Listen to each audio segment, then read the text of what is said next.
reyna sem leita hápunktum ársins, það að koma á viðskiptadegi. Þetta eiginlega bara fastur liður í dagskránni á mér að mæta hérna. Mér finnst þetta alltaf upplýsandi og skemmtilegt.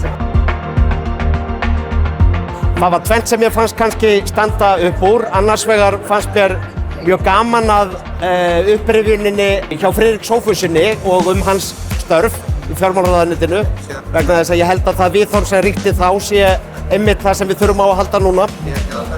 Hins vegar fannst mér líka skipta máli það sem Magnús Scheving og í raun og veru fleiri sögðu í dag að þeir sem starfi í viðskiptalífinu þeir þurfa að bera dálítið höfuðið hátt, setja út kassann en leið að hafa trú á því sjálfir sem þeir eru að gera.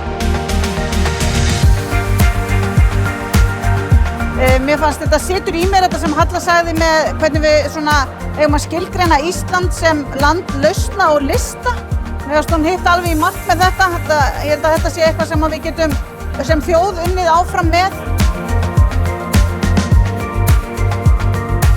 Ég var sammála öllu einhvern veginn, sammála áttavitanum og sammála í hvað átti að vera stýra umræðinni.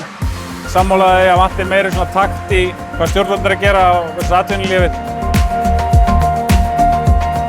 Það sem mér fannst standa upp úr að þú fannst fyrir kraftinum þess efnis að við erum að fara inn í breytta tíma. Ég held að það sé komin meiri vilji fyrir samvinnu, samtali, ábyrgð á hlutunum og reyna bara að ganga svolítið samstiga til verks að byggja hérna frábært land sem Ísland með öllum þeim tækifærum sem hér eru.